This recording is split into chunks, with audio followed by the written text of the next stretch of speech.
warahmatullahi wabarakatuh. Halo Ananda, sudah siap belajar untuk hari ini? Baiklah, kita akan memasuki materi tentang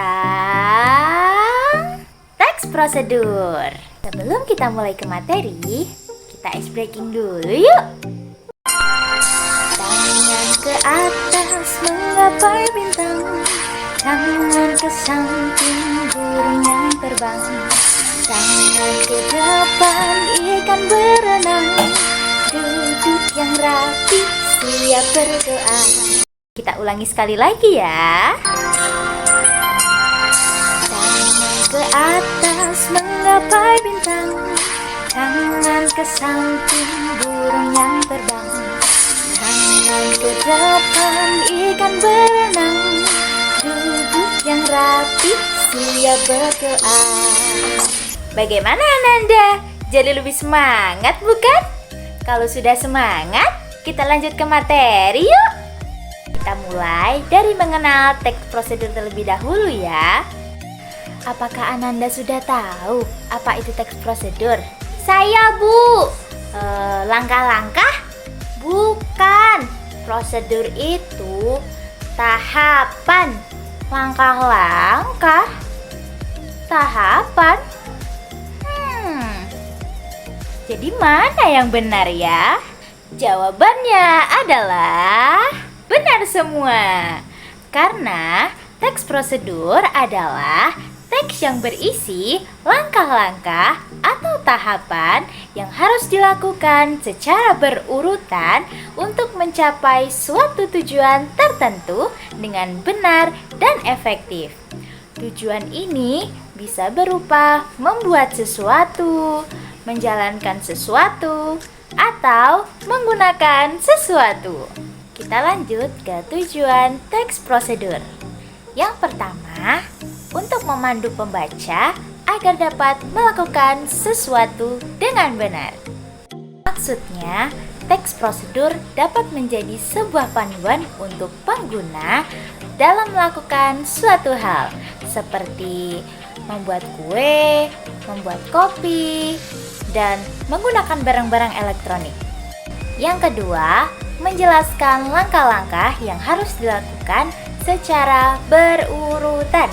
Tentunya, teks prosedur menjelaskan langkah demi langkah yang harus diikuti oleh pengguna.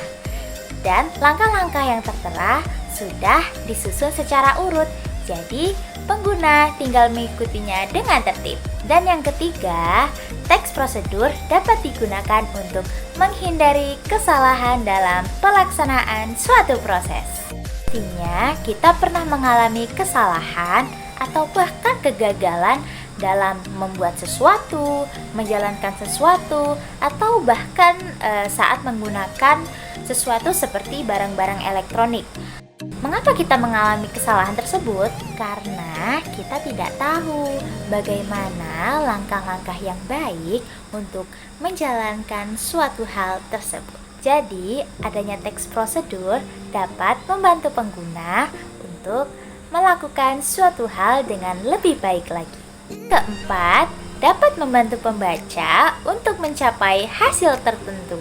Dengan adanya langkah-langkah yang baik, tentu kita akan mendapatkan hasil yang memuaskan. Dan yang terakhir, teks prosedur dapat melatih keterampilan berpikir sistematis dan logis. Saatnya kita lanjut ke struktur teks prosedur. Struktur teks prosedur terdiri dari beberapa bagian yang saling melengkapi untuk menjelaskan langkah-langkah dalam melakukan suatu kegiatan atau membuat sesuatu. Struktur yang pertama adalah judul. Teks prosedur harus memiliki judul yang jelas dan spesifik. Bagaimana jadinya jikalau ada langkah-langkah tapi tidak ada judul yang jelas? Judul teks prosedur berfungsi untuk mengindikasikan apa yang harus dijelaskan dalam teks tersebut. Contohnya, cara membuat es jeruk atau petunjuk menggunakan mesin cuci. Intinya, judul teks prosedur dapat membantu kita mengetahui apa yang akan kita lakukan. Yang kedua ada tujuan. Bagian ini menjelaskan hasil akhir yang ingin dicapai dengan mengikuti prosedur. Tujuan bisa berupa deskripsi singkat atau tentang produk yang akan dibuat atau kegiatan yang akan dilakukan. Contohnya, tujuan teks prosedur ini adalah untuk menjelaskan cara memasak nasi goreng yang praktis. Dan yang ketiga, tentu ada alat dan bahan. Sebenarnya alat dan bahan ini opsional. Tidak semua teks prosedur menampilkan hal ini. Tetapi kita tidak mungkin melakukan suatu langkah-langkah jika tidak ada alat dan bahan. Apabila penulis teks prosedur mencantumkan alat dan bahan, contohnya seperti pisau, talenan, wajan, dan lain sebagainya. Dan yang keempat ada langkah-langkah. Nah, bagian ini berisi langkah-langkah yang harus diikuti secara sistematis untuk mencapai sebuah tujuan. Dan setiap langkah harus jelas, detail, dan juga mudah dipahami. Biasanya dalam langkah-langkah menggunakan kata kerja aksi atau imperatif. Contohnya, panaskan minyak goreng dalam wajan. Dan yang terakhir adalah penutup. Bagian ini bisa berisi kesimpulan, saran, ataupun penegasan kembali tentang manfaat, atau berisi informasi tambahan seperti alternatif bahan. Misalnya, kita tidak punya bahan yang ini, apakah bisa diganti dengan bahan yang lain? Atau kita bisa menambahkan variasi langkah.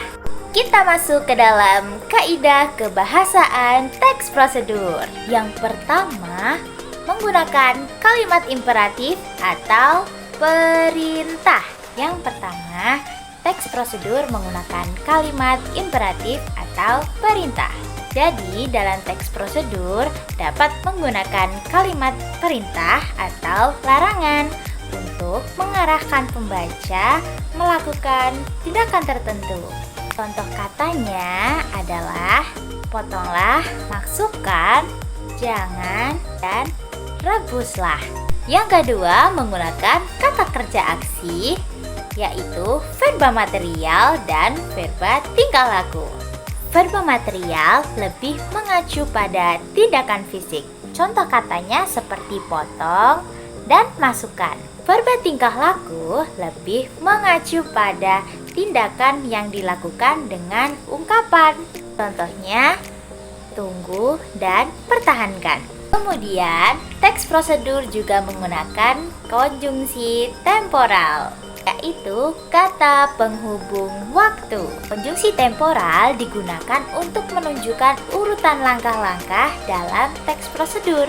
Contohnya, kemudian, selanjutnya, sebelumnya, dan lalu. Setelah itu, teks prosedur juga menggunakan kata keterangan. Kata keterangan digunakan untuk memberikan rincian waktu, tempat, dan juga cara dalam teks prosedur. Contohnya, masak ayam dengan api sedang. Kemudian, rebus daging ayam selama 10 menit. Nah, itu tadi adalah kaidah kebahasaan yang ada dalam teks prosedur. Nah, itu dia penjelasan mengenai teks prosedur. Jadi, kesimpulan dari pembelajaran ini adalah teks prosedur adalah ringkasan langkah-langkah atau tahapan yang telah dipelajari dalam membuat atau melakukan sesuatu.